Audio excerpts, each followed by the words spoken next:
E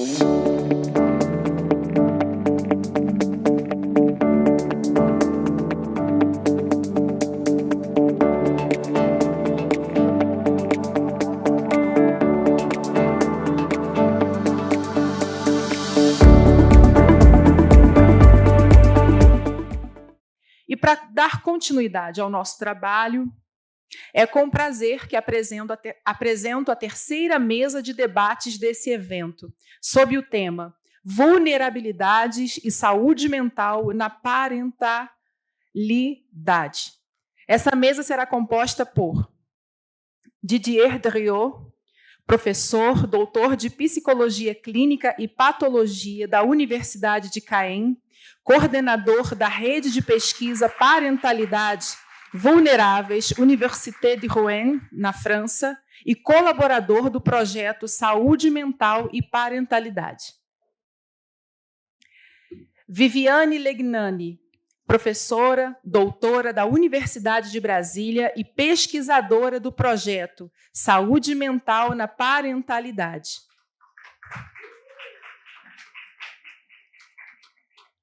Alessandra Carvalho, professora MSc da Universidade Católica de Brasília e pesquisadora do projeto Saúde Mental e Parentalidade.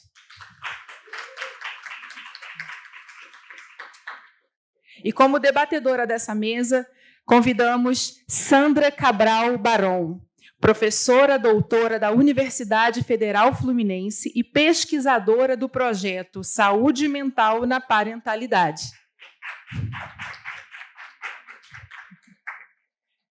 Sejam muito bem-vindos. Com a palavra, a debatedora. Boa tarde a todos. Mais uma vez, dizendo da minha felicidade de estar aqui, já começo parabenizando a organização do evento, está impecável, e começo também fazendo uma pequena correção. O professor Didier, ele é professor na Universidade de Rouen, e não em Caen, como a gente tinha anunciado.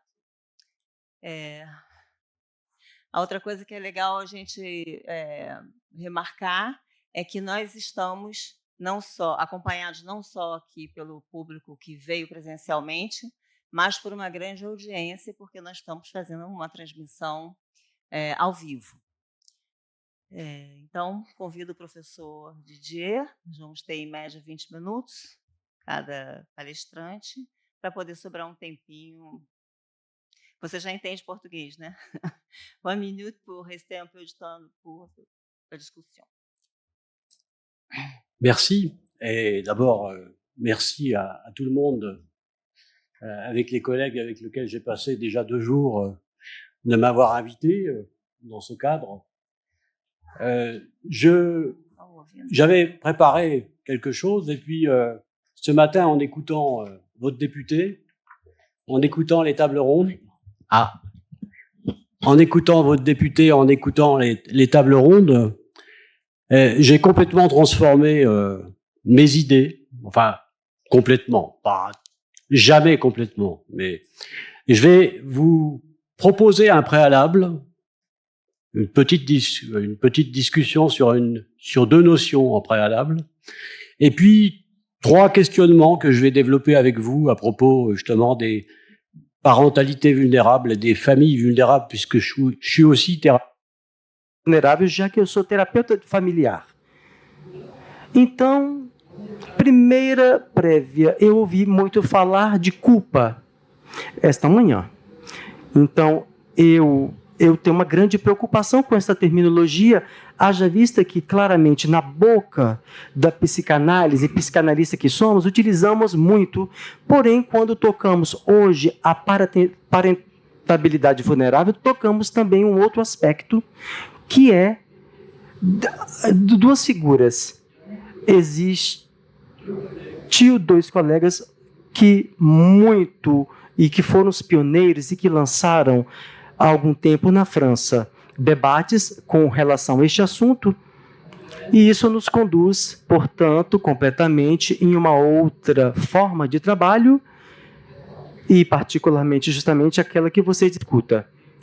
Então, os dois colegas em questão são Quisserot, ele muito trabalhou em relação à vergonha e a questão das heranças, daquilo que se herda, o segredo familiar, e também Delgojac, um outro autor, e que é interessante, já que ele é um sociólogo em sua origem, e ele se diz sociólogo clínico.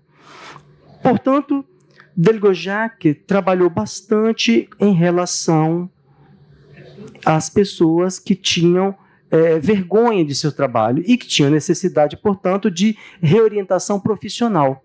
Então, trabalhava com grupos e foi todo o debate que ocorreu, e eu poderia dar algumas coordenadas a vocês a respeito desta pesquisa, já que eu tive contato com ele e Vincent Delgojac, portanto, e esse outro segundo autor, e que nos comentou e discutimos juntos os diferentes processos da vergonha. Isso quer dizer que não é uma elucubração do meu universo de psicólogo. É necessário verdadeiramente partir daquilo que foi vivido, dessa questão da vergonha, e ver quais são os dispositivos que podemos adotar para abordar a questão. E a partir desta prévia, eu gostaria de que possamos reabordar 3 questões, as quais me levaram a pensar sobre elas, devido ao que foi falado hoje. Haja vista que a família ocidental, ela modificou-se bastante nos últimos tempos. Então, o que se mudou? Qual foi a mudança do universo familiar? Aquilo que foi organizado previamente pela questão da filiação, da transmissão vertical, portanto, ou seja, no que diz respeito à forma patriarcal, não é mais organizada hoje em dia. Podemos falar hoje, por exemplo, da pluriparentalidade da família, ou seja, famílias plurais. E hoje temos todo tipo de família, e pais igualmente. Temos toda uma miríade de pais e de famílias. Foi uma mudança honrosa, mas isso conduz bastante a novas inseguranças. E as inseguranças que aparecem criam muito mais inseguranças, incertezas nas mudanças. E as mudanças, por exemplo, quando um casal vai ter filhos, ou quando um casal que tem filhos e que organizou uma vida familiar deve, por conseguinte, pouco a pouco, se separar de seus filhos, já que as crianças tornam adolescentes e adultos, e assim deixam a casa familiar, fazendo com que a família tenha um ninho vazio. E neste momento haverá uma dor profunda, e é algo que é pouco ritualizante nas famílias plurais de hoje. Haverá também momentos importantes em relação aos pais, e falou-se bastante esta manhã, do gênero, dos pais homossexuais, da questão de transgêneros. Então, forçosamente haverá, já que na França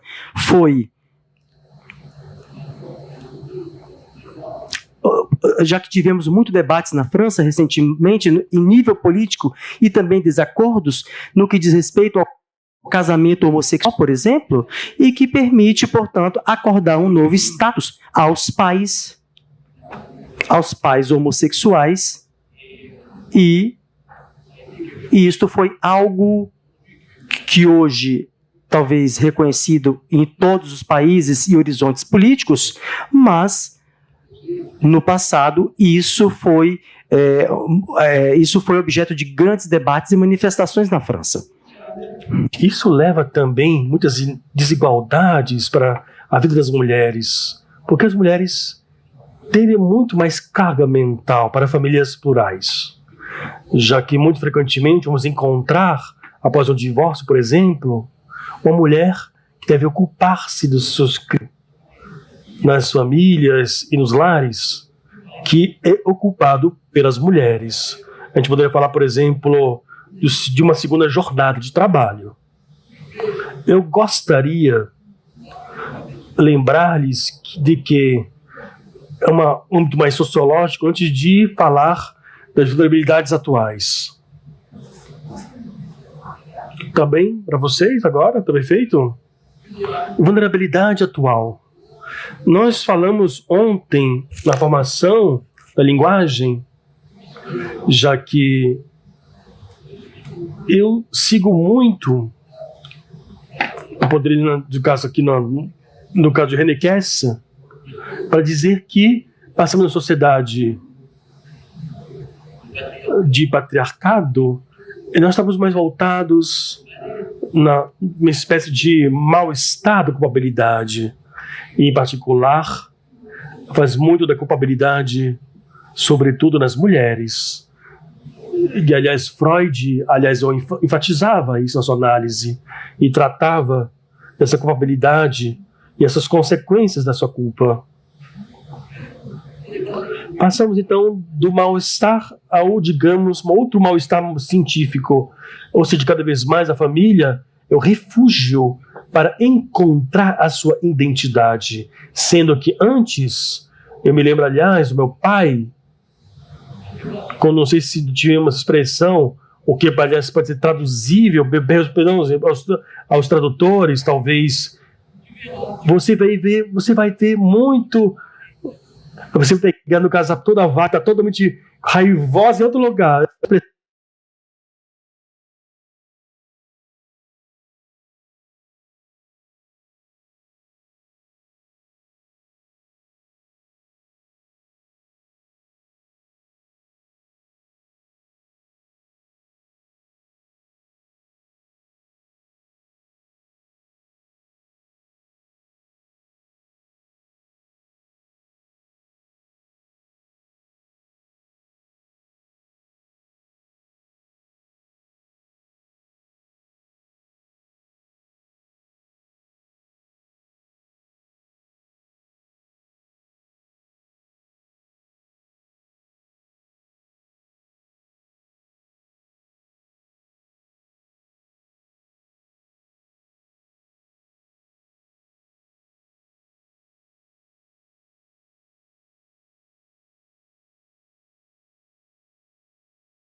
Acordo com a gravidez, às vezes não estão de acordo com aquela gravidez, que não pode dizê-lo,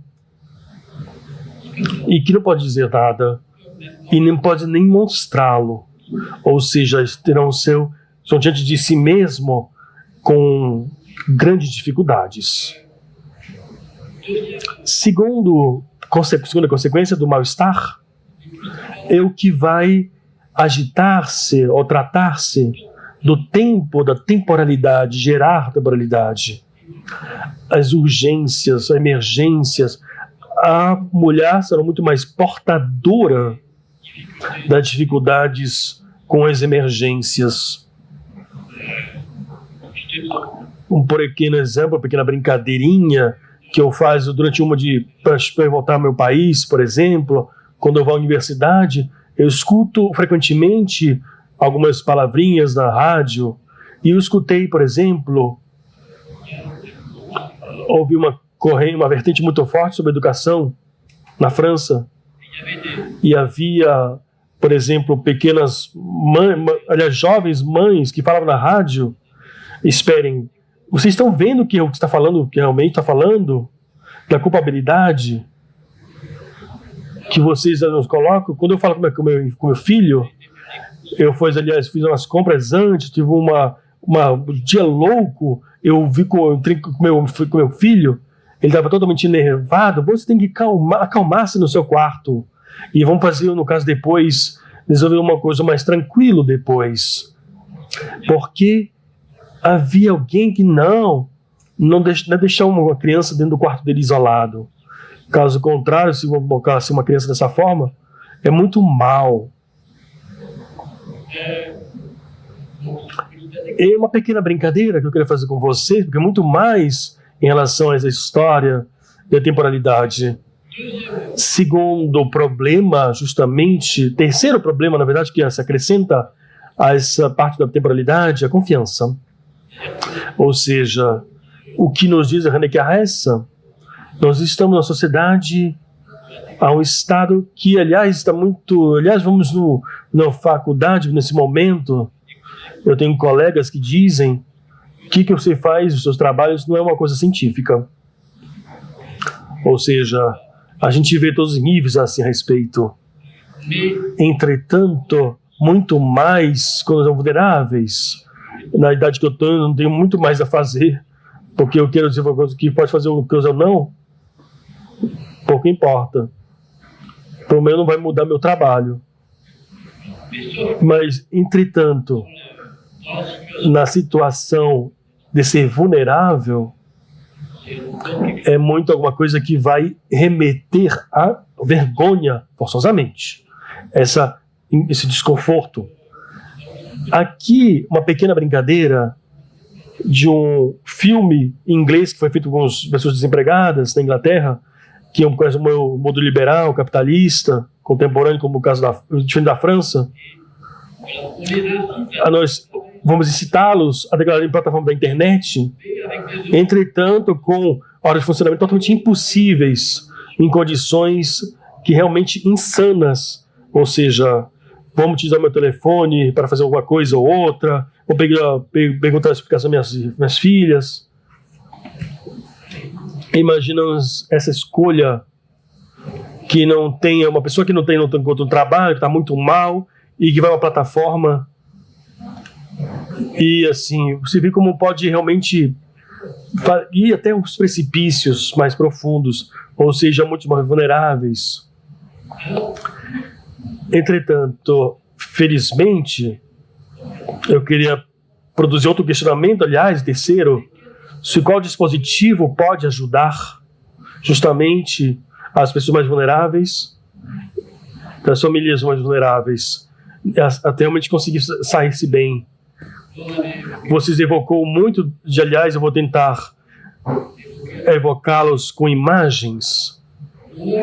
Nós tivemos na França uma período em que trabalhamos sobre o acolhimento, em particular, quando é necessário sair dos doentes do asilo. Nós tivemos muito uma vertente, que é a psicoterapia institucional, que aliás muitos desafios, no caso, nesse acolhimento, dizendo que o acolhimento não é simplesmente um acolhimento em uma porta de entrada, mas um acolhimento permanente, ou seja, uma preocupação permanente, globalmente, de pessoas, no caso, nesse asilo. E, em seguida, Pierre de Lyon, que conduziu uma continuidade de trabalhos da psicoterapia institucional junto às crianças e aos adolescentes, e junto aos pais que têm filhos autistas, ele pensou o significado para as equipes de acolhida em permanência. Ele conduziu esta palavra chamada constelação transferencial. Isso faz pensar bastante a apresentação que houve esta manhã aqui no que diz respeito aos envelopes. Isso foi feito no início, logo no início. A bolsa canguru, onde há uma descrição, onde tem o pai ao lado, a avó, o avô e os animais. Então, no sentido que existe toda uma constelação e a gente vai tentar trabalhar a acolhida para tornar tal constelação uma transferência. Pouco a pouco, podemos ter cenários para dar sentido a certos comportamentos, haja vista que os mais vulneráveis vão se apresentar a nós em situações onde eles se encontram, situações apenas de sobrevivência, ou seja, situação de extrema vulnerabilidade, comportamentos extremos de situação desoladora. Então, a ideia é desenvolver uma acolhida permanente, corrente, e uma constelação transferencial, onde possamos falar regularmente e em permanência, razão pela qual eu falei ontem, por exemplo, de haver equipes, binômios e trabalharmos então com grupos. É importante e isso vai tecer este binômio, esta escuta do grupo, tudo aquilo que vai poder ser tecido entre as equipes. E foi isso que eu vi hoje no que diz respeito à formação das equipes, muito mais uma formação pela experiência do que uma relação em grupo somente de conhecimento, ou seja, formação pela experiência, devido onde tal troca, compartilhar que nós fazemos e o que se conduz aos dispositivos, a gente leva ou conduz algo de si mesmo. Qual a importância de ter um filho e se tornar pais? E qual é a importância de construir uma família? São questionamentos que eu faço por mim mesmo. A segunda importância, e que me parece evidente, é a noção da coletividade, do coletivo, o coletivo que vai construir por meio desta operação de transferência, não somente conhecimentos, mas também experiências públicas e algo, a um momento ou outro, que vai conduzir ao sentimento de confiança. Isso foi realizado muito na França, onde existe uma falta de profissional. Então, por isso que realizamos análises práticas para poder compreendermos as dificuldades das equipes que estão numa situação de desconfiança. Eu volto aqui ao meu centro de gravidade. Pois bem, a terceira importância é a mediação, moderação. Falou-se muito de moderação ou mediação esta manhã. Porém, nós vamos utilizar a mediação de maneira pouco a pouco e iremos aprender por meio dessa mediação. E eu utilizei bastante a mediação, que tem valores simbólicos importantes. Muito obrigado. Mas, como por exemplo, trabalhar com questões no que diz respeito à transmissão, como o genograma, salvo que com os colegas do Canadá, nós nos apercebemos que para os mais vulneráveis os genogramas não são aptos. Se quisermos adaptar como jogo, no sentido de que pode haver uma importância da mediação, Sophie Gilbert nos propõe, por exemplo, de conduzir essa atividade com uma série de objetos que pertencem às pessoas, ou seja, vamos levar objetos e assim vamos fazer mini-cenas para constituir uma situação. E eu falei há pouco com relação a um pôster, da mesma forma, nós vamos passar imagens, e por isso que é necessário toda uma linguagem adaptada, já que a um momento ou outro temos que voltar à figurabilidade para que pouco a pouco possamos ir de encontro a um pensamento que se possa compartilhar, onde o poder da mediação é importante. Mediação, desde que ela seja bem escolhida, a fim de provocar uma atividade de jogo lúdica entre as pessoas, entre os coletivos e também entre nós.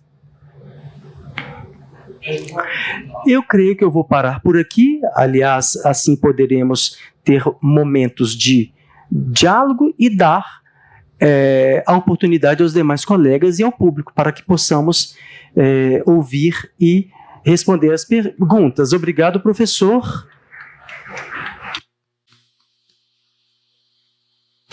Vous nous avez apporté des questionnements assez importants et je crois que nous serons capables de discuter après. Colegas trouxerem as suas contribuições.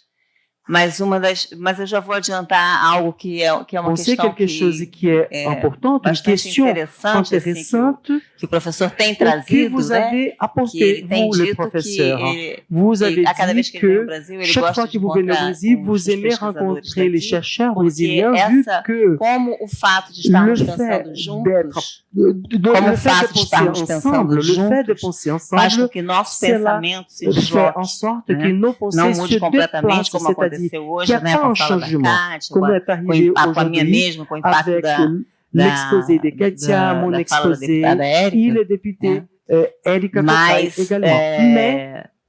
Mas também com o fato de nós estarmos presenciando, né, o trabalho de outras pessoas que nos desloca e nos faz ampliar o nosso pensamento. Então, está sendo muito rico esse encontro. Cette rencontre, elle est richissime. Então, eu passo a palavra para a professora Viviane. Donc, je transmets la parole au professeur Viviane. Olá, boa tarde. Vous avez 20 minutes. Salut, bonjour. Eu de novo aqui, queria registrar a presença la présence de mon de professeur mestrado, doutorado e orientateur, le directeur pós-doutorado, Sandra Francisca Conte de Almeida. Madame d'Almeida. É uma alegria tê-la aqui. C'est un contentement vous accueillir ici, E madame. pedir para o pessoal lá do fundo colocar, por favor, a apresentação da De professora mettre le Viviane. diapo du professeur Viviane, s'il vous plaît. Entrou?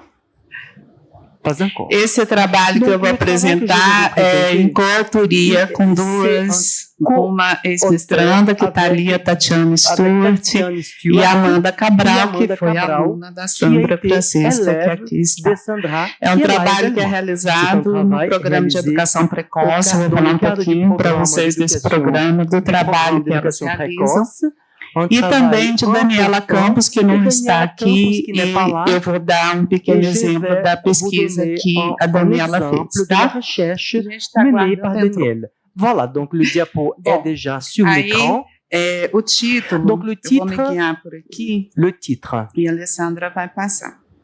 O título Le titre seria, então, os serait le desafios défi no dans le acompanhamento, suivi no acolhimento de da l'accueil de la parentalidade parentalité atípica. atypique. Ontem o professor Hier, le Didier professeur Didier Drieux brincou com a gente, il né, a que rigolé todos un peu nós somos avec nous, atípicos, étant e donné que todas nous as sommes famílias tous são atypiques, que les atípicas, eu familles sont concordo, atypiques, e et je essa suis d'accord palavra me avec lui. incomoda, Et ces mots por me isso que gênent. ela está Voilà pourquoi ces entre mots, aspas, né? entre guillemets, E por que que de sair dessa palavra me incomoda e ter sido muito usada? Porque parece que o il típico semble que le é pensado typique só do ponto est de vista conçu du point biológico, de vue biologique. né? Porque se Car formos si nous étions, fazer uma si on avaliação, devrait faire não une existe évaluation, pessoas cela n'existe típicas pas. nem Les atípicas. Vocês personnes concordam atypiques et les comigo? personnes atypiques. Est-ce que vous Né? êtes Somos d'accord avec todos moi? On diferentes. est tous différents.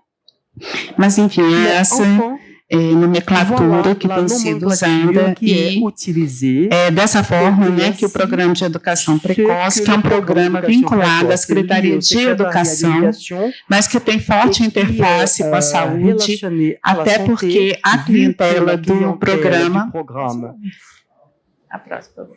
A clientela do programa, programa, público-alvo, public, são bebês de 0 a ce sont 4 des anos, bébés de né? 0 à 4 E que ans. bebês E les são bebês- esses? E quels sont ces bébés? São os là? bebês Ce em sont les bébés en situação de situation vulnerabilidade, de vulnerabilité, riscos de risque, no desenvolvimento, né, lors atrasos de significativos, développement, de retard important. né, pelas inúmeras Então, possibilidades les possibilités de malformação fetal e innombrables outros de problemas, leur né? malformation.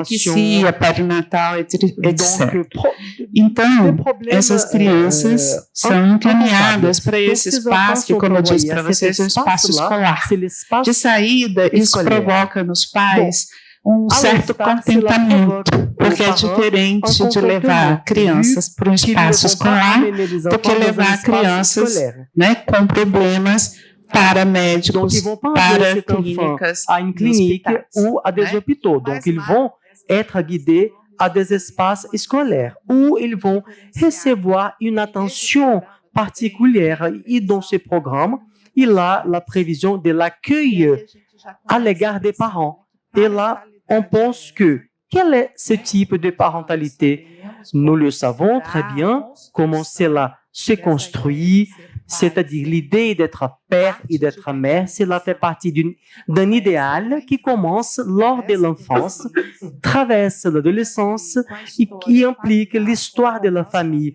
Un romance, comme dit Lacan, cela implique la formation, comment on a introjecté le fait d'être père et le fait d'être mère. Donc, il y a tout un aspect d'idéalisation qui va surpasser ce processus. Et soudain, ou pendant la grossesse, ou après la grossesse, la mère et le père, la famille, donc le ménage, va avoir la nouvelle que l'enfant, le bébé, a des problèmes, a des troubles, síndrome, ela pode des ter alguma má syndromes, formação, une mauvaise alguma anomalia formation ou fetal. des anomalies E du isso fœtus. vai Et cela provocar. va Antes da provoquer. gente passar a lâmina, eu queria dizer que esse programa é Ce premiado, programme né? Ele tem um a prêmio reçu un prix important.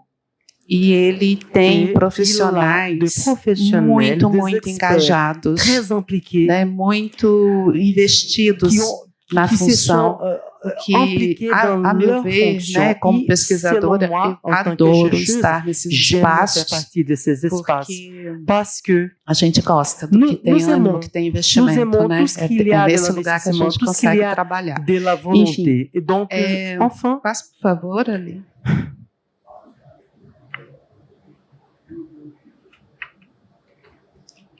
E aí, qual é a E lá, especificidade dessa de cette parentalidade? parentalité. Ela vai ter que fazer um luto. Donc, elle va faire un deuil. E aí eu convido vocês a je vous pensar invite que processo a é penser esse, quel porque est todo ce mundo processus, sabe que parce quando que um tout le bebê monde sait nasce, há uma il y a exigência, la um trabalho naissance d'un bébé, psíquico il y a une da exigence, mãe, un dos travail pais, psychique a Alessandra de deve la ter part falado isso de des manhã, parents. né? Intenso. Un Agora travail imaginem intense. esse Mais trabalho figurez-vous ce travail psíquico psychique no contexto de um dans luto. un E que cadre luto que é d'un esse? deuil. É o E quel luto est le da deuil? criança C'est idealizada le que não deuil nasceu, de l'enfant que muitas idéalisé vezes não bate qui com a criança n'est real que pas ali se né encontra. comme ça, c'est-à-dire, ce n'est pas E a l'enfant gente parfait qui est percebe, ontem a idéalisé. gente discutiu um pouco, Donc, hier, nous né, avons professor, discuté, na n'est-ce pas, oficina. professeur, lors de Aqui no notre Brasil, a atelier gente au percebe Brésil, que on quando os observe profissionais que de lorsque les saúde vão fazer a professionnels de comunicação santé para vont esses communiquer pais, aux parents isso, un problème de talvez por trouble chez um grande l'enfant, sofrimento dos próprios profissionais de saúde, c'est eles une se grande valem de souffrance uma de la part defesa des e às professionnels, vezes ils eles se vaut de la falam, défense, c'est-à-dire fazem essa ils comunicação font cette communication forma de façon quase que presque assim, inacreditável, por meio de diagnósticos e incroyable prognósticos. à E travers às des vezes, pronostics os et prognósticos, diagnostics. Et eles les são pronostics muito assim, totalmente, como que eu posso dizer, eles provocam nos pais uma impossibilidade que eles continuem fazendo um investimento naquela criança real que ali está diante deles, com as suas dificuldades. Donc, avec des difficultés. Há um desalento nesse primeiro momento, no momento que a criança chora, a criança demanda algo para se alimentar, todas essas questões que envolvem a chamada parentalidade típica está se colocando, só que a cabeça, né, o psiquismo dessas pessoas está ali nesse trabalho intenso de luto. O luto hoje para nós é algo que a gente reconhece bastante, pelo menos desde a pandemia, né? É um conceito, né, vamos dizer assim, freudiano, que foi muito bem trabalhado no texto de Freud, Luto e Melancolia, e desde a pandemia a gente tem falado muito em luto, né? E aqui são duas leituras possíveis para a gente pensar, e eu entendo que a leitura que a Judith Butler faz da problemática do luto, mais interessante para a gente pensar esse luto da criança viva, né, que nasceu com uma diferença. Como vocês devem saber, Freud vai dizer que quando se tem uma perda significativa, é necessário um balanceamento sobre o que perdeu, né? Para que esse sujeito, diante desse balanceamento, desse investimento que era feito no objeto perdido e que agora não existe mais, ele possa ser redimensionado para um outro objeto. Bartley entende, né, esse trabalho que ela fez, é muito bonito, é um livro que se chama Vidas Precárias, né, é um livro atípico até na carreira dela de pesquisadora e escritora. Ela vai dizer que não se trata bem de fazer esse balanceamento só com relação ao objeto, mas sim também com relação ao próprio sujeito que perdeu, porque ambos estão perdidos. Na medida que perdemos, a gente se perde, porque a gente nunca sabe ao certo o que a gente perdeu. E é quando a gente se vê dentro desse trabalho de luto, né? Ou seja, quando a gente pode se responsabilizar pela perda também e pela idealização que era, né, direcionada ao objeto, é que a gente tem as condições de se reinventar. Então, o término do trabalho de luto para Judith Bartley implica numa reinvenção do próprio sujeito. Então, o foco não está na mudança do objeto, e sim na reinvenção desse eu. É uma reinvenção que é uma aposta, né? Porque não é um lugar que antes ele frequentava, ele vai ter que frequentar um novo lugar que ele não conhece. Ok? Pois bem, a meu ver, me parece pertinente essa visão para a gente pensar o apoio e o acolhimento, né, que pode ser oferecido a esse casal parental que tem, então, uma criança atípica, porque é de reinvenção que iremos precisar. Mas é importante deixar registrado o tempo que a gente tem aqui. Vocês estão vendo que o tempo é mínimo? Né?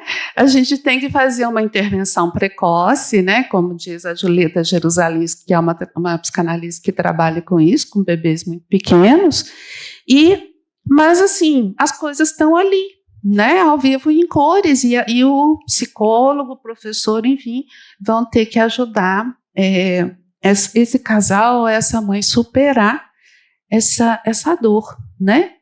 Desse processo de luto que está em curso. Pode passar, por favor.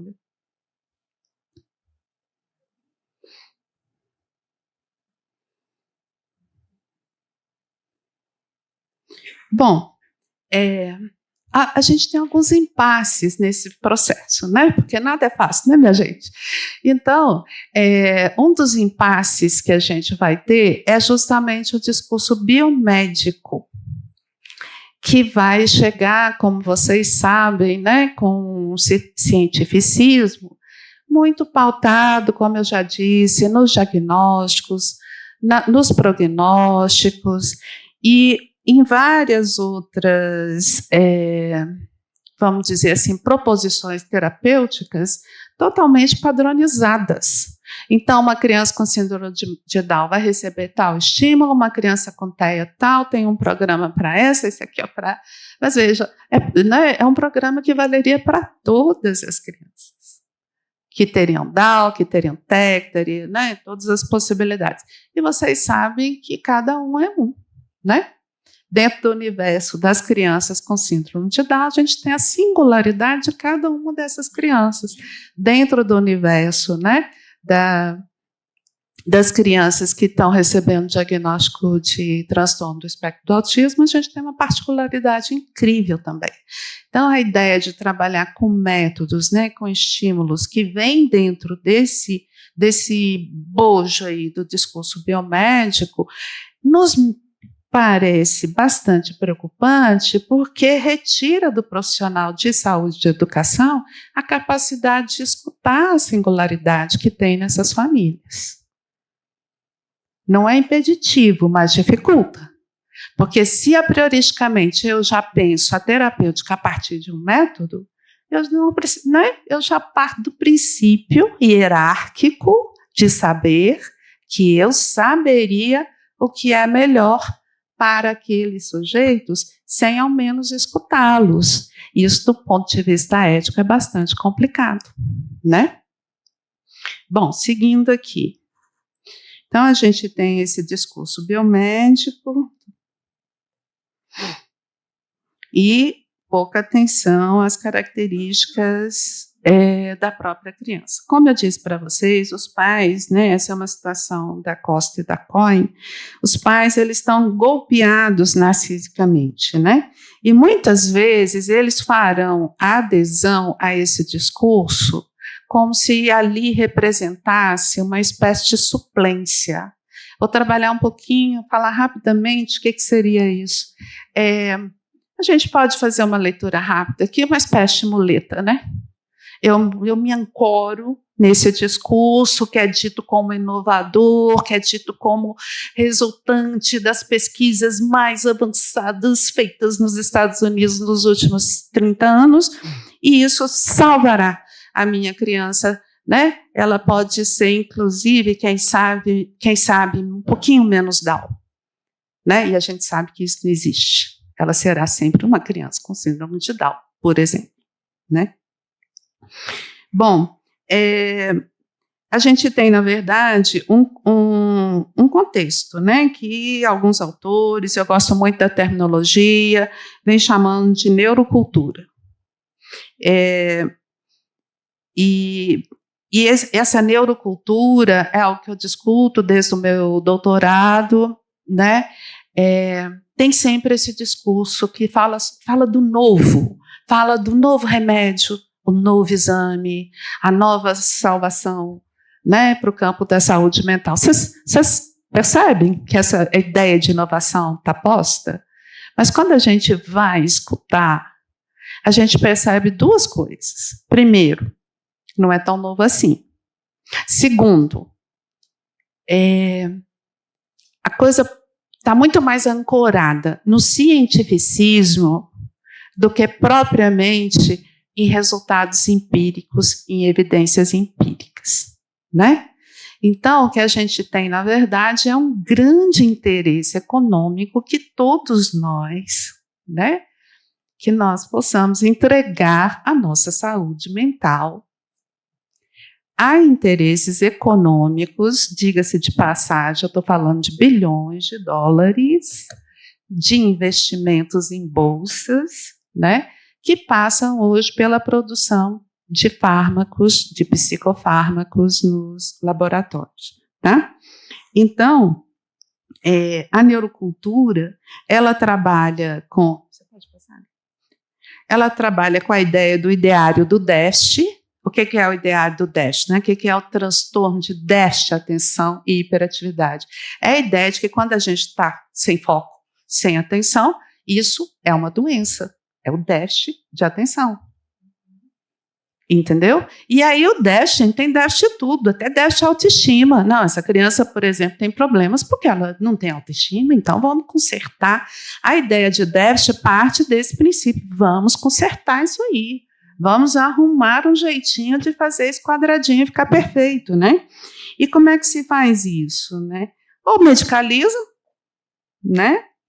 Ou vai partir para esses planos e métodos, planos terapêuticos e métodos de focos em estímulos. Vamos estimular essa criança. Todo mundo já ouviu isso, né? Vamos estimular a criança. Todo mundo ouve isso aí. Só que estimular é diferente de mediar. Tem uma diferença aqui que eu gosto muito, porque quando eu penso uma criança que está sendo estimulada, eu fico pensando que ela está recebendo um tanto de flechinha, assim, sabe? Isso é cor, isso é música, isso. E quando a gente faz uma mediação, a gente apresenta o objeto para a criança e vê qual é a relação que ela vai ter com esse objeto, qual é a nomeação que ela pode dar a esse objeto, para daí eu continuar o trabalho com ela. Percebe? Qual é a diferença sutil que eu tenho aqui? No processo de estimulação, eu não tenho uma criança sujeito, no processo de mediação, eu tenho uma criança sujeito. Viu? Como é básico? Isso tem diferença na constituição subjetiva de cada um de nós? Total. Escutar a criança, ver o que ela tem a dizer, né? A capacidade dela se relacionar com esse objeto. Bom, a gente vai ter o apagamento do sujeito nessa ideia da neurocultura, que é muito preocupante. Vocês concordam comigo? O cérebro é uma terceira pessoa, já se deram conta disso? Não sou eu quem está no comando dessa minha depressão, é o meu cérebro que não ligou direito às noradrenalinas e às serotoninas da vida. Já viram isso? Não sou eu que estou precisando reavaliar a minha vida, mas sim é o meu cérebro aqui que está todo... mas o fato de você não estar conseguindo reavaliar sua vida e estar se sentindo aquém do ideal que você projetou para si mesmo, tem a ver com o seu cérebro? Muito provavelmente tem a ver também. Porque a gente não pode pensar de forma dicotômica, mas também a gente não pode atribuir, como se tem dito aí com muita fluidez, eu tenho uma depressão porque as minhas sinapses isso, aquilo, porque a minha química é isso, aquilo, etc, etc. Como assim? Ele virou o ator e a gente fica aí no comando, consertando lá os efeitos físicos, químicos do cérebro, a história de vida não conta mais, né? Essa visão, gente, aqui eu pus uma fotinha, uma sinapse, né, cerebral. Certamente a forma como estamos no mundo tem a ver com as nossas sinapses, mas isso é um processo dialético constante. Vocês entendem, né, como isso se dá? Né? Não é algo que está externo a mim. Óbvio, se eu estiver muito triste, óbvio que a química do meu cérebro vai reagir a isso, óbvio. Né? Mas depois, se eu ficar um pouco mais contente, isso também vai modificar.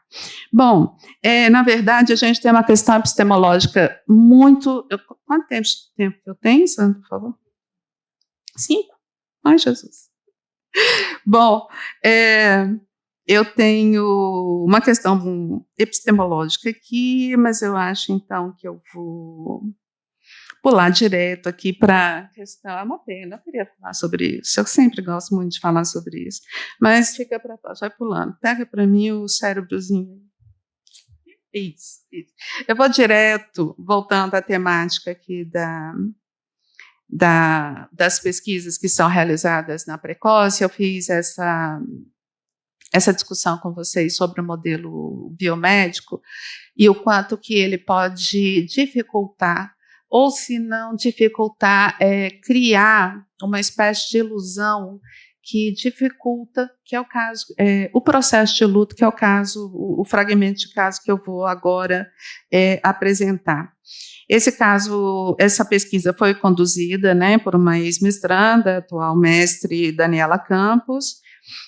O título era Educação Precoce e a Constituição do Sujeito no Avesso do Especialismo, e aqui a gente está pensando no especialismo dentro desse discurso cientificista, né, fazendo uma crítica.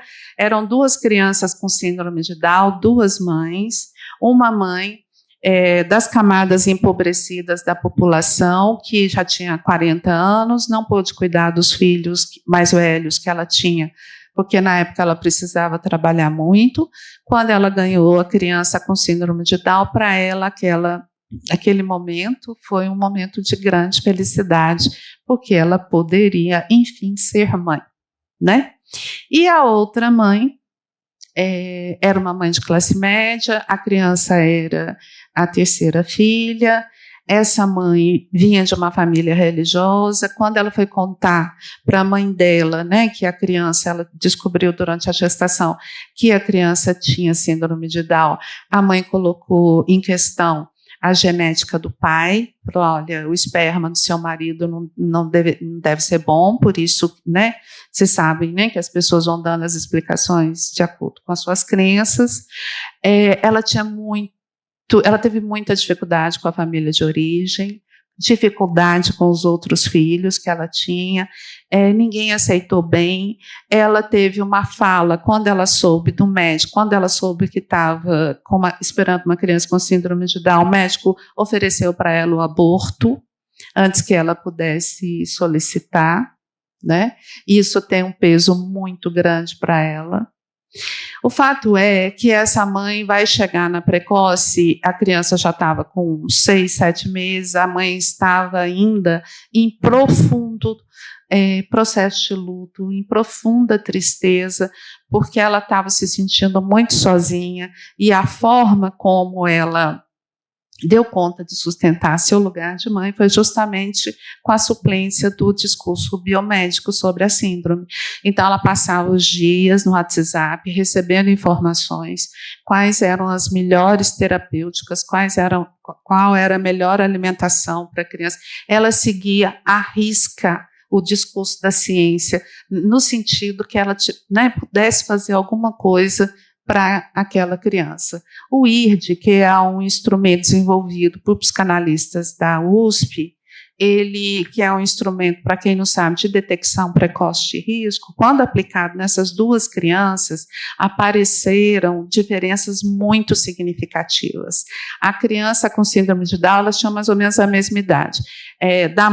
Da primeira mãe, que tinha a profissão de cozinheira, enfim, que eu contei para vocês, a criança estava com todos os indicadores muito bons, com todas as condições, embora tivesse o atraso do desenvolvimento, a constituição subjetiva, a relação subjetiva travada com o pai, com a mãe, com os irmãos mais velhos, estava fluindo muito bem, o que lhe garantia um desenvolvimento muito bom, enquanto que essa mãe, ainda no processo de luto, a criança já apresentava indicadores de risco, não de desenvolvimento, mas sim na constituição subjetiva, né? Quando a gente trabalha com IRD, a gente não faz uma projeção do que ali poderia aparecer, mas a gente faz uma intervenção a mais próxima possível, de forma tal que essa dia de mãe e bebê possa ser atendida. Porque aí já não se trata mais de estimular o bebê, mas ver o que está acontecendo entre essas duas pessoas, a mãe e o bebê, para que essas pessoas possam ser rapidamente ajudadas, né? Ok. Já vou. Terminando. Por favor, Alessandra. Qualquer outro. Bom, aí volta a questão, né, da formação dos profissionais, a importância que eles sejam capazes de fazer escuta sobre o que está acontecendo do ponto de vista subjetivo. O SUS nos possibilita as equipes, né, interdisciplinares. É muito importante essa atenção aos aspectos subjetivos, considerando toda a parentalidade, os primeiros 3 anos de vida, mas em particular quando a gente tem esse tipo de problemática. Mais alguma coisa, ele? Acabou. É isso, obrigada. Eu já recebi tanto de bilhetinho.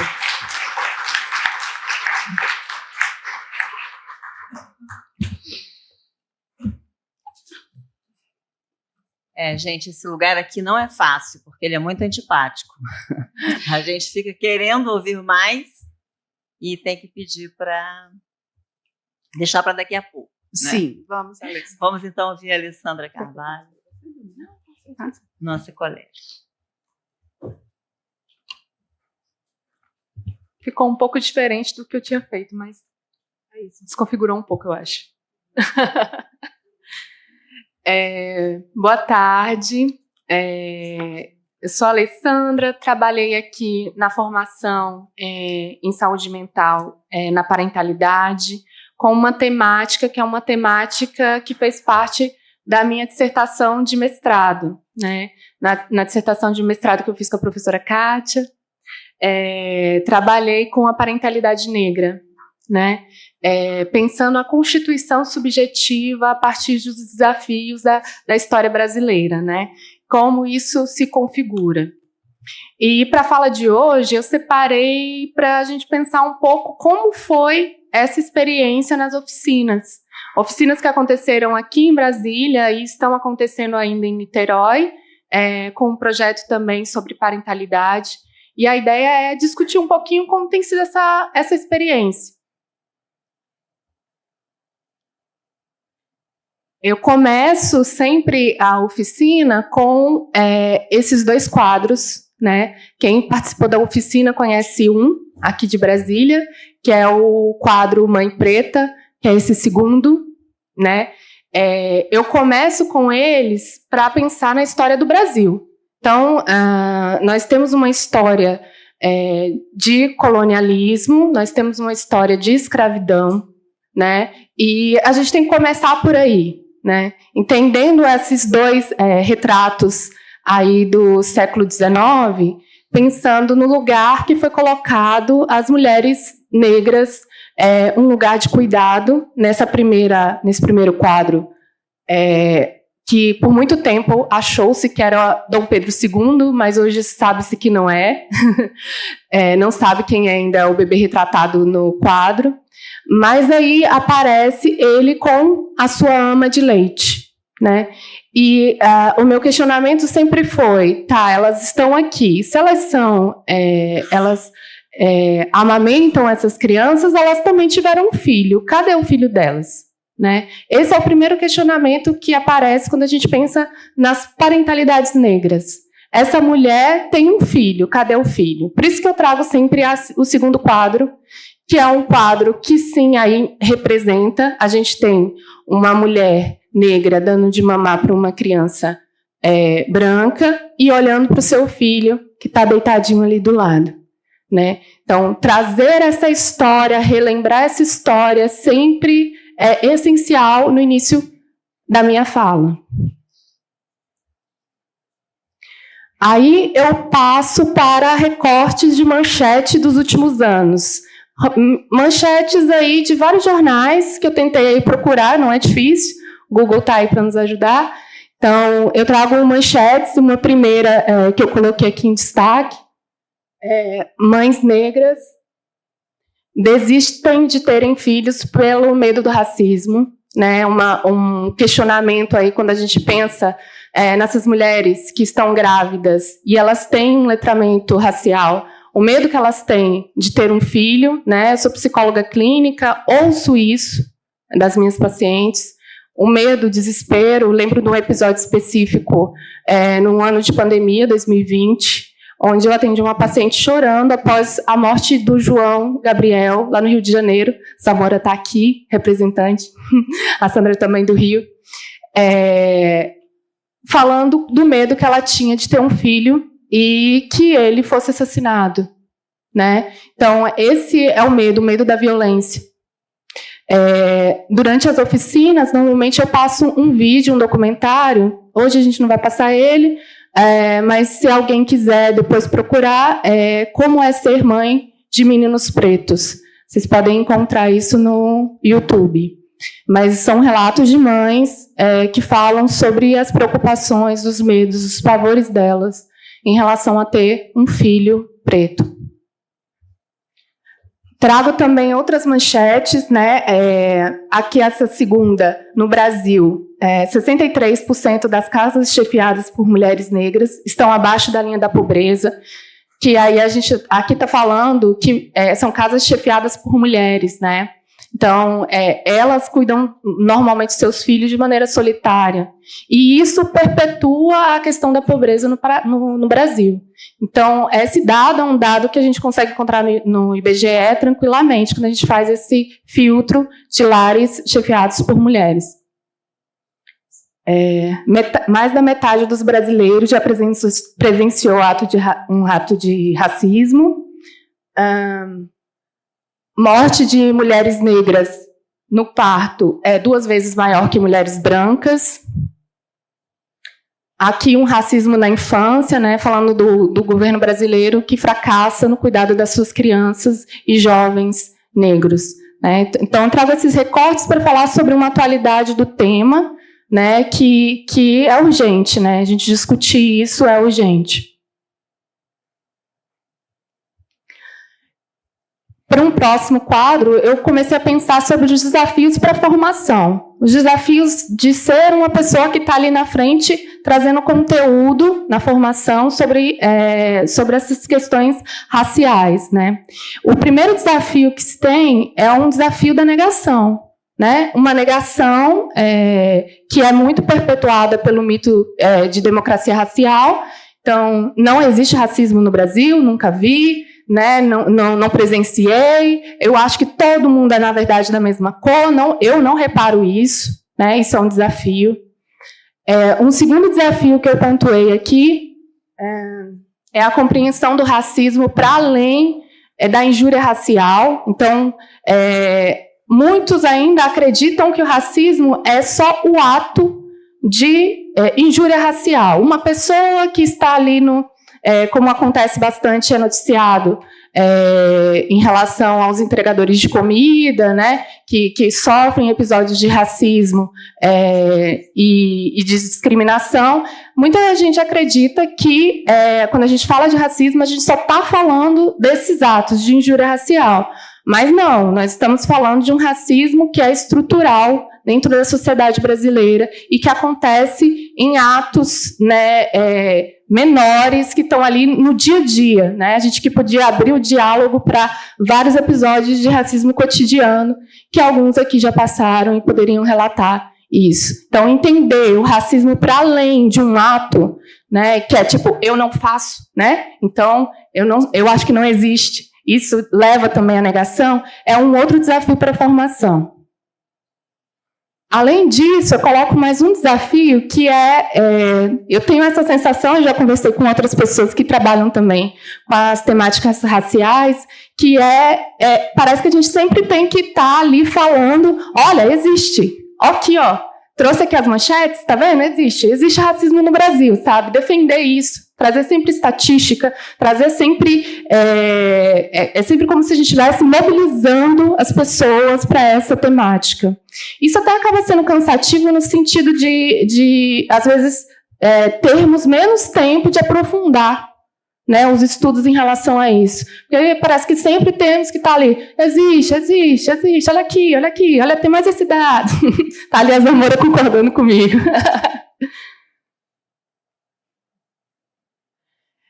E aí, nessa tela eu trago em relação aos impactos que são perceptíveis assim nas oficinas, né?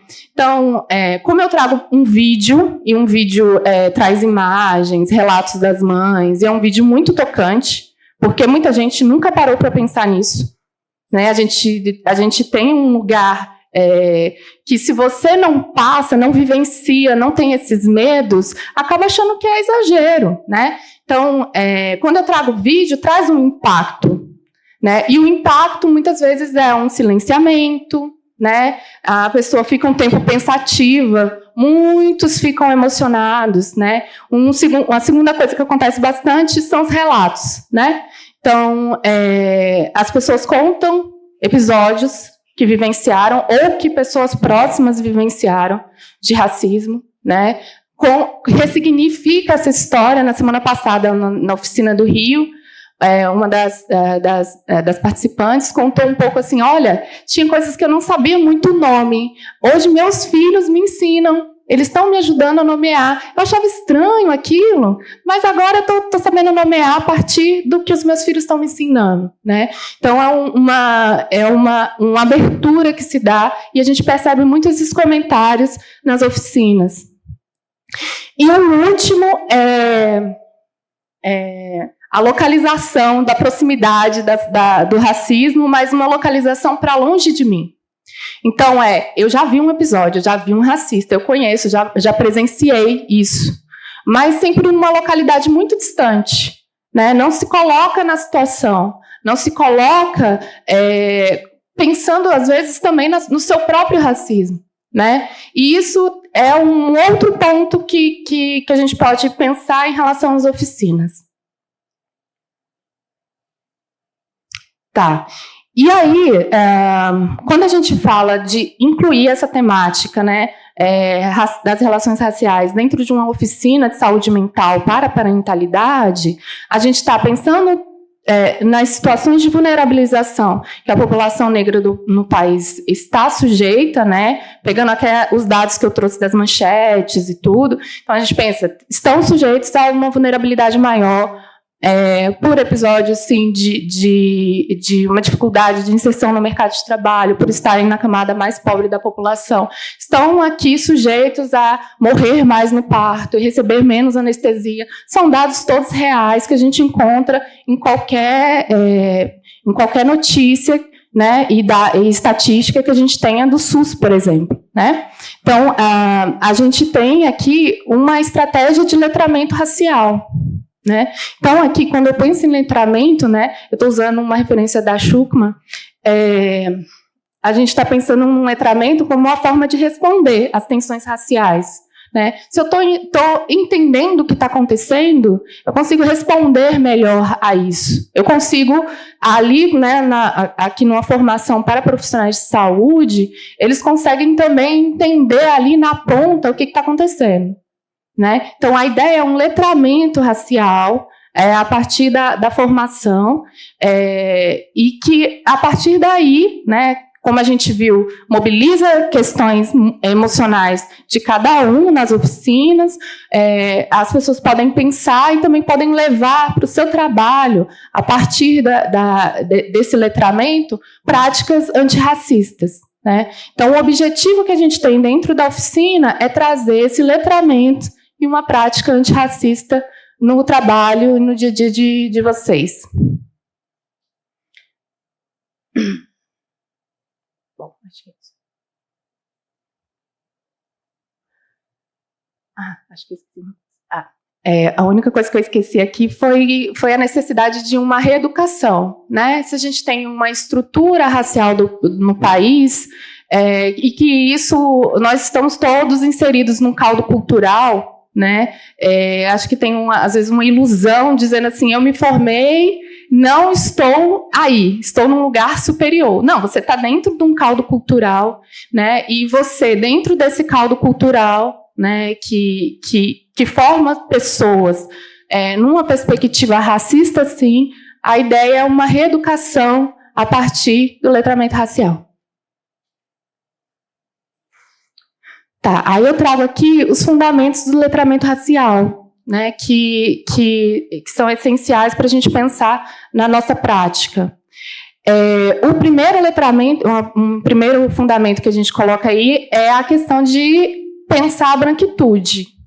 A gente está aqui falando de questões raciais, estamos pensando nos negros. Quer dizer que só os negros são racializados? Qual o lugar de privilégio que os brancos têm? Né? Então, entender o lugar de privilégio, né? E sempre é uma pergunta que vem para a gente. Mas tem branco pobre. Tem branco pobre. Mas a questão é, se a gente está numa estrutura de racismo estrutural, né? Como é que esse branco, mesmo pobre, vai ter mais oportunidades? Né? Então, aqui a gente tem uma proposta de discutir também a branquitude. Então, a racialidade não se faz só a partir de identificar os sujeitos como negros, né, pretos e pardos, como aqui no Brasil a gente tem essa diferenciação. É importante pensar que quando eu falo negros aqui, eu estou incluindo também os pardos, né, por uma questão até de história, né? A gente tem uma miscigenação muito grande no país.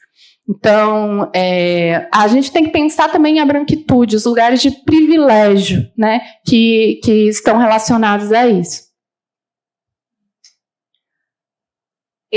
Também a gente tem que pensar que o racismo não está localizado e acabou a partir do momento que aconteceu a abolição, acabou as questões raciais, a divisão racial no país. A gente está pensando numa história muito recente, né? Então, um pouco mais de 100 anos, e essa é uma história recente. Então, localizar os episódios hoje, esses episódios que a gente vê noticiado nas mídias, nos jornais, nas redes sociais, né? Então, localizar essas questões que estão aí tão fortes, né? Ótimo, já estou terminando. Entender, um outro ponto é entender que as identidades racializadas, elas são aprendidas, elas não são dadas, elas estão relacionadas a um suco cultural. A gente está aí no laço social, né, pensando aí numa linguagem mais psicanalítica, de constituição de subjetividades, né? Então, a gente não nasce branco, já dizia Silvio Almeida, né? Não nascemos brancos ou negros, nós somos constituídos subjetivamente a partir do contato que a gente tem com uma cultura que está pautada nesses critérios. Uma necessidade de se apropriar de um vocabulário, né? Um vocabulário racializado, sim, né? Então, às vezes a gente pensa assim, estava conversando com a Marcele no almoço, ela estava me falando que tem uma escola está tendo educação, né, antirracista, e o pai falou assim, não, mas meus filhos não passam por isso, eles não sabem o que é isso, eles não vivem essa realidade. Como assim? Né? A gente tem que entender e se apropriar, porque fica parecendo que é uma realidade muito distante. Ela não é distante, ela está bem aqui. E se a gente não se apropriar deste conhecimento, como é que a gente vai enfrentar e efetivamente fazer diferença no nosso trabalho, né? E a capacidade de interpretar os códigos e práticas racializadas, identificar, perceber, né? Tem coisas que as pessoas não percebem e viram uma coisa assim para a população negra de uma paranoia. Parece que nós somos paranoicos, né? Então essa é uma dos fundamentos do letramento racial. Aí eu trago aqui as referências, tá? Bibliografia, uma referência do Silvio Almeida, Racismo Estrutural. A minha dissertação é a última, a da Schuckmann, e os episódios de Memória de Plantação da Quilomba, que é bem interessante, que é os episódios de racismo cotidiano. E, para finalizar, eu gostaria de ler aqui um texto que o João fez. João participou das nossas oficinas, me convidou para um momento onde eu o vi lendo esse texto e entrei em contato com ele nas redes sociais para poder pegar. Então, assim, foi ele que fez, né? Então, nós estamos aqui com o autor. Vou pedir licença para o autor para poder ler. Diz assim: dizem por aí que a saúde... deixa eu botar aqui. Desculpa. Eu botei um slide e ficou pequenininho, tá? Tá. Dizem por aí que a saúde não tem cor. Então me responda. Por que o Covid quem trouxe foi o rico e quem morreu foi a empregada? Por que o branco come mais? Por que o preto ganha menos? Quantos não saem da primeira idade? Homem preto depois dos 18 é milagre. Não precisa de colorismo, não tem distinção. No Brasil, pretos e pardos vão para o mesmo caixão. Até mesmo me disseram que preto não tem alma. Calma, respira. Pensar novas estratégias para que o nosso povo ainda exista. Estamos em todos os espaços, literatura, música, cultura. No Brasil de Elza Machado e Ganga Zumba. Na capoeira, bença e esquiva para entrar e sair de qualquer roda da vida. Juntos aprendendo com os tombos, dos cápices de Basaglia, vamos transformar em quilombos. Para atuar no SUS tem que ter peito. Desse grande filho que cuidamos, afirmo, o SUS é preto. Obrigada, João.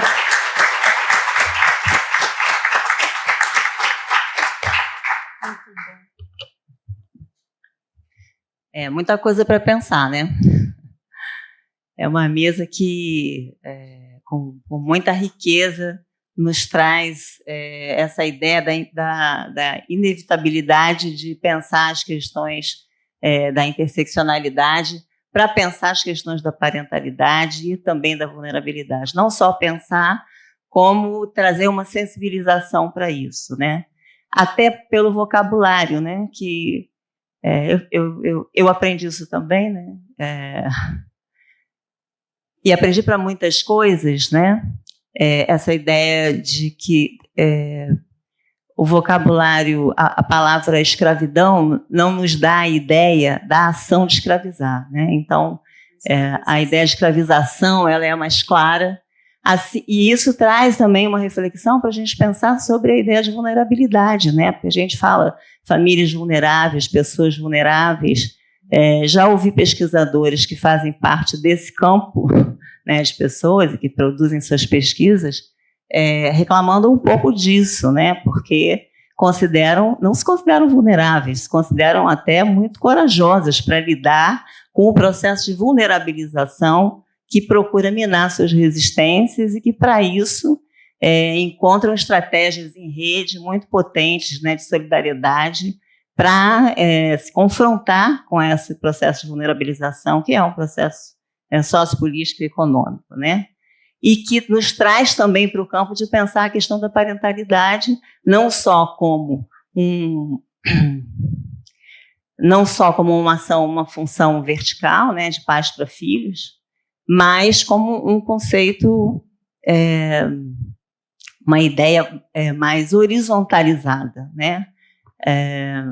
O professor Didier nos trouxe essa questão a ideia da noção de pluriparentalidade, né?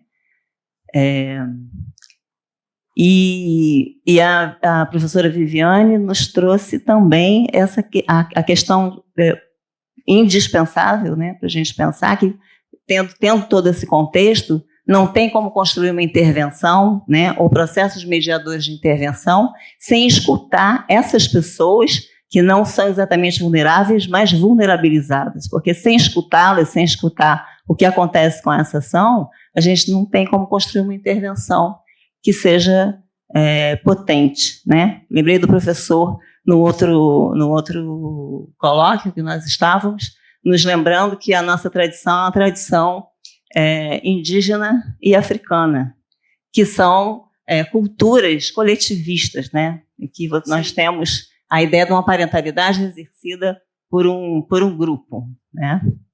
Então, tendo trazido aqui algumas das ideias, né, que me suscitaram, eu quero convidar vocês a trazerem as suas, colocarem questões, e também convido os próprios colegas da mesa, se quiserem fazer intervenção em relação à fala uns dos outros. A gente tem 10 minutinhos aqui para conversar. 10 minutinhos valiosos, porque a gente teve assim, um índice de questões muito complexas, né, levantadas, e que talvez a gente possa desenvolver um pouquinho mais. Eu gostaria de comentar o último verso do João, né? O SUS é preto. A última frase do seu poema, né? O SUS é preto, de fato ele é, né? E é muito bom a gente poder dizer isso, né? Porque há 10, 15 anos atrás a gente teria ainda um certo, será que eu falo? Não falo. Hoje a gente fala, o SUS é preto, né? E isso faz toda a diferença para a gente seguir adiante na luta antirracista e na educação. Letramento antirracial.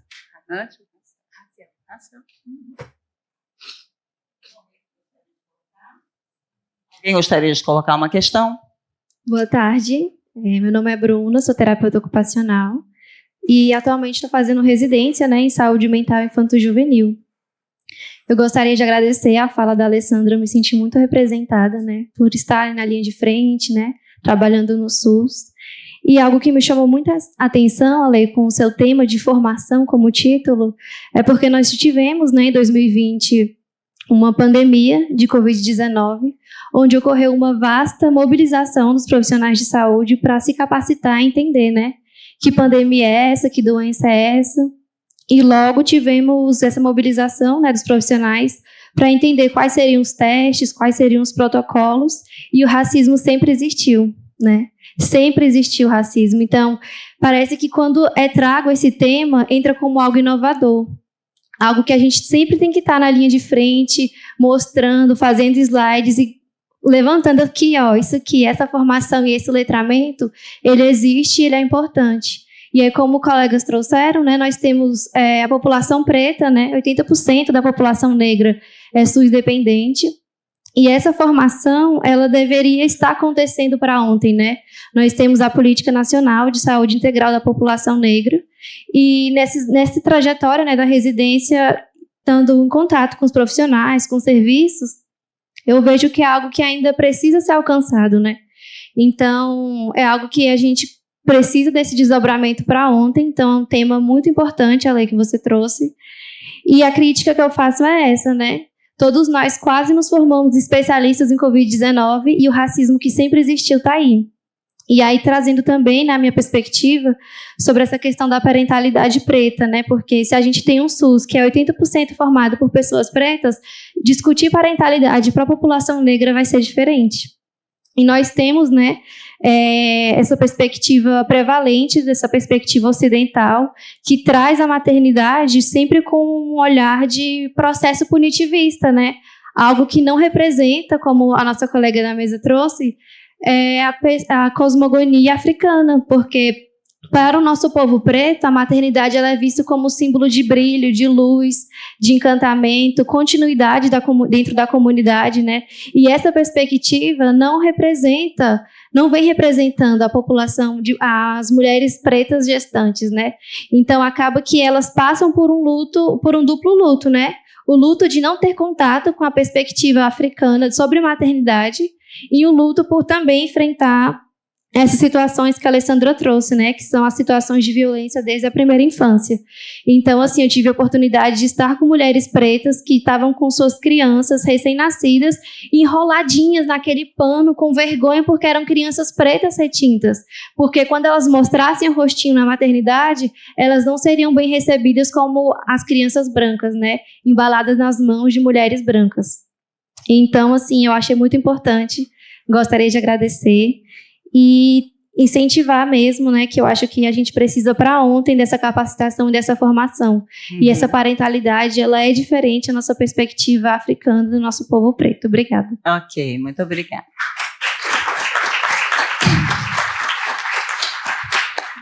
Professor G, gostaria de... Vejo que você vem anotando muitas coisas, gostaria de reagir, nos trazer algumas reflexões?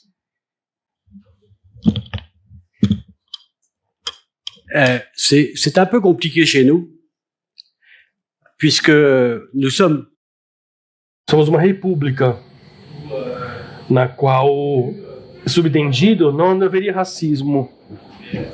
Entretanto, a gente viu que houve particularidades faz mais uns 40 anos, de modo muito bem, realmente relevante.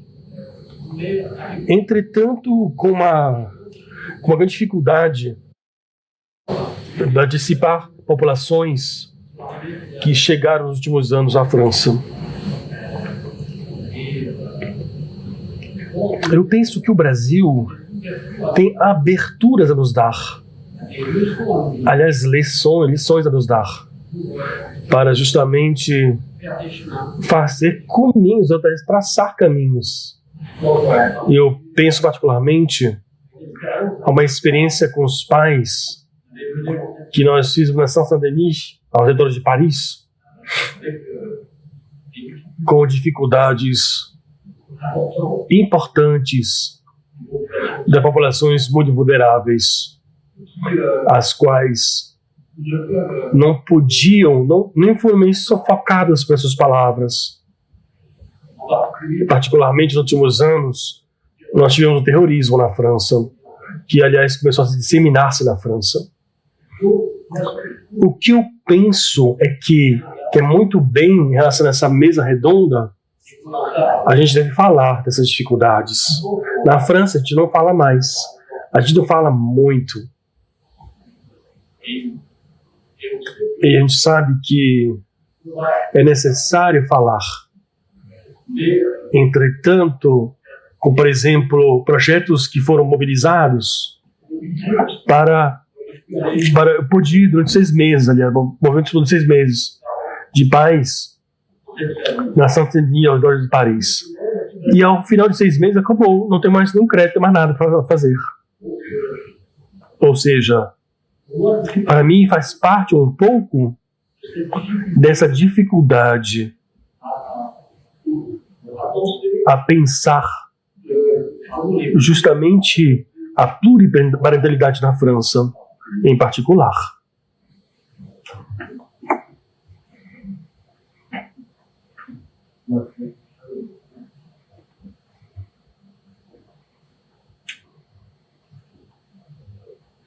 Oui, c'est sûr.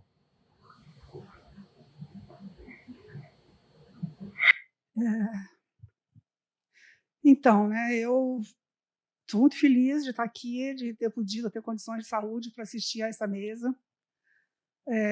Sandra, é um prazer te conhecer. É um prazer te conhecer também. Somos charás e conhecidas de longe. Né, projeto. Didier, sois toujours les bienvenus chez nous. E Alessandra e Viviane são pessoas que eu prezo demais, tenho imenso carinho. Pude participar de alguma forma do percurso acadêmico de cada um. E é um prazer reencontrá-las e ouvir, né, que elas têm sempre algo importante a dizer. E eu quero dizer que isso é um prazer muito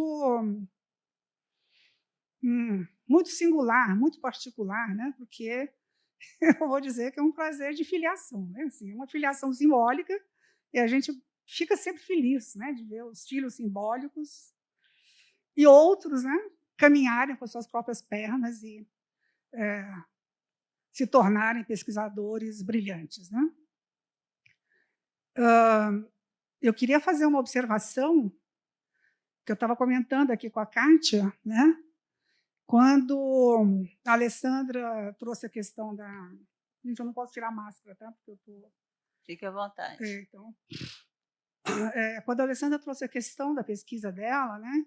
Eu fiquei pensando muito no Didier. Eu comentei com a Kátia, eu falei, eu acho que para o Didier, ele está vindo ao Brasil, mais uma vez, nesse momento em que talvez essas questões nossas, particulares, brasileiras, de pesquisa, né, em torno das questões raciais, em torno das questões de violência contra a população preta, possa tocá-lo, acho que vai tocá-lo, acho que, pelo que ele comentou, né, eu vi que, de alguma forma, isso o afetou. Porque nós estamos numa posição em que essas questões elas são muito recentes, estudos das pesquisas são muito recentes no Brasil. Né? E, ao mesmo tempo, é interessante perceber que a gente tem recorrido, inclusive, a alguns autores, né, importantes, por exemplo, que estudam, né, que dão conta da pesquisa na área dos estudos decoloniais, como, por exemplo, o próprio Frantz Fanon, né, que é Outremer, né, na França, está lá nas Antilhas Martinicas, não sei mais de onde exatamente onde ele nasceu, mas que é um autor importantíssimo, resgatado, né, pelos brasileiros, pelos latino-americanos, de uma forma geral, e que talvez na França, se a gente chegar na França hoje em dia e perguntar, entendeu? Vocês já ouviram, vocês já leram Frantz Fanon? Vocês conhecem? Falam, não, provavelmente as pessoas não conhecem, porque é outra realidade. É outra realidade social, cultural, política. Né? E eu acho que a gente está no momento em que isso que é da ordem, digamos, dessa escravatura, dessa escravização, né? Eu acho que a gente está no momento de... É isso, entendeu? Assim, é chutar o recalque e botar as coisas em palavras, entende? É dizer que nós somos um país em que a maioria é preta. Né? E que essas pessoas têm direito à palavra, que essas pessoas, entende? Não se trata de mimimi, né? Não é mimimi. É uma realidade, né? Constituída aqui pela nossa história, né? Pela nossa história política, econômica, social, etc. Né? Então, eu fico pensando, assim, muitas vezes, sabe, principalmente aqui, falando aqui com o Didier, em particular, porque eu me pergunto muitas vezes, né, como nós podemos, né, resguardar, né, digamos assim, resguardar e... É uma chatice essa máscara. Resguardar, reconhecer, né, e preservar aquilo que é da ordem de uma transmissão muito importante que nos foi dada. Exatamente. Não é? Pelos países que nos influenciaram politicamente, inclusive também na nossa educação, na nossa formação. Né? A França veja, ela tem uma representação imensa. Né? Eu me formei na França, tantos de nós fomos até lá, né? Independente de irmos à França ou não, a França chegou até nós trazendo uma cultura, liberdade, igualdade, fraternidade. que tem influenciou o nosso direito constitucional, influenciou a nossa formação filosófica, né? Quer dizer, a literatura, a cultura, quer dizer, como dar conta de preservar tudo E a isso? formação filosófica militante na causa das lutas minoritárias. Exato. Então, e como é que a gente conserva tudo isso, né? E, ao mesmo tempo, devolve, né, para esse sistema que hoje a gente tem uma clareza muito grande, né? Que se trata de uma coisa difícil de dizer, mas que tem que ser dito, né, que é da ordem de um colonialismo cultural. Mas como é que a gente preserva tudo isso, entende? O âmago daquilo que é importante para a nossa formação e que nos constitui, que não dá para jogar fora. Mas, ao mesmo tempo, a gente afirma a nossa identidade. Né? Ao mesmo tempo, a gente afirma, olha, entende? Nós queremos pensar o Brasil a partir também, entendeu? De uma decolonização. Por quê? Porque isso, porque são as nossas características, nós chegamos a um estágio de desenvolvimento em que as pessoas vão tomar suas palavras, e que as pessoas vão dizer branco é privilegiado sim, entendeu? Pelo fato de ser branco, preto é desprivilegiado, e pronto, acabou. Pronto. Tá bom, desculpa, tá, meu bem. Né? Então, nossa, você escutou, Didi? Você teve tradução?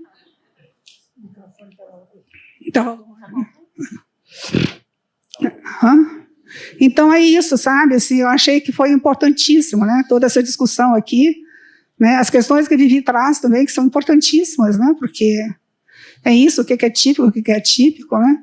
Como é que a gente acolhe, entende? Esse sujeito. Uma criança é uma criança, simplesmente, não é? É uma criança. Então, bom, toda criança tem suas diferenças, então, bom, o que a gente faz com essa criança especificamente? Né? Então, sabe, são questões tão ricas, né? Tão maravilhosas, né? Que entende, valeu a pena sair de casa, né?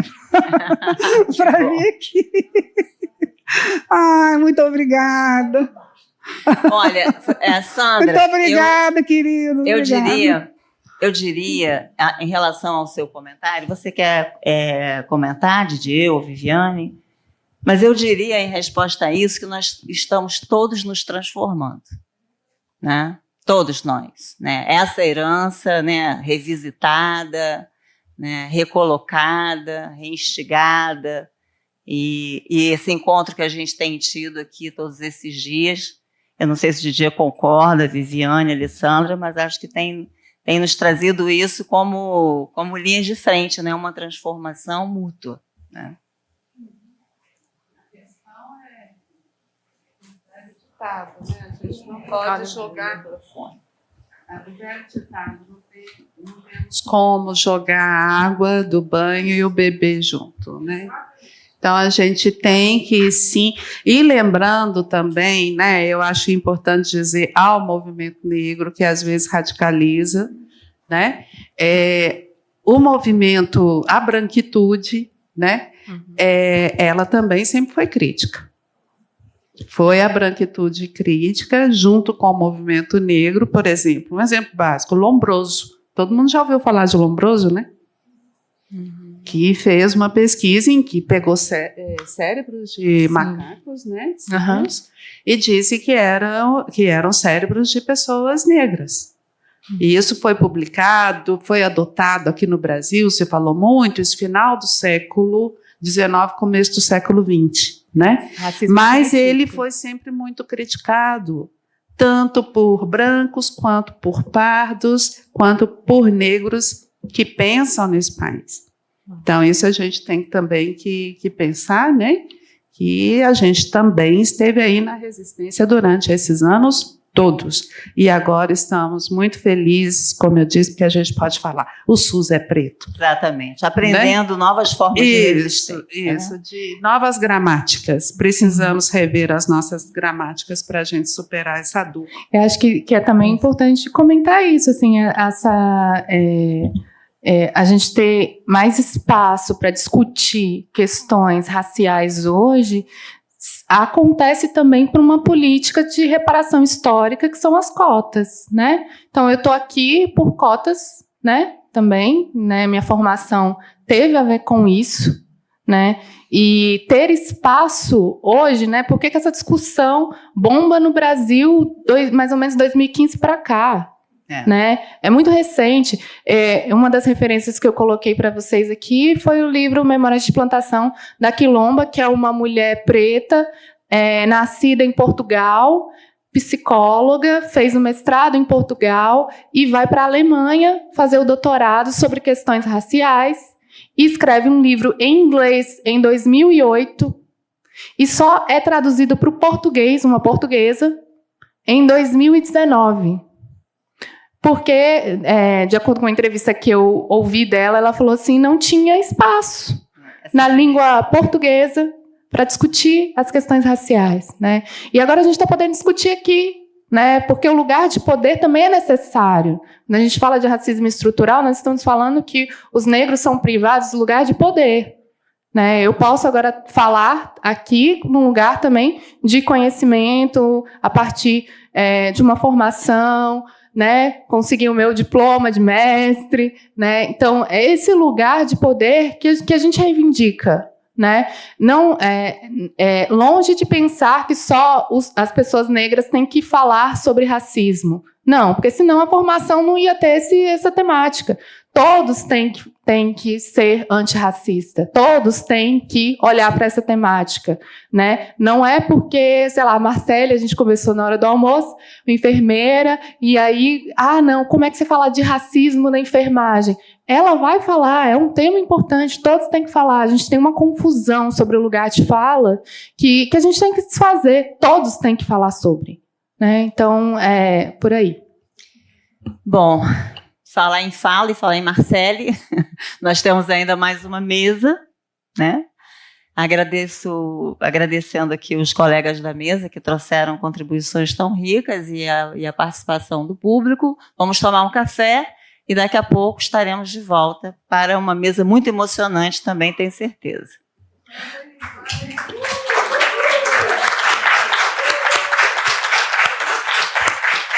Parabéns. Muito obrigada a essa mesa tão enriquecedora. Parabéns por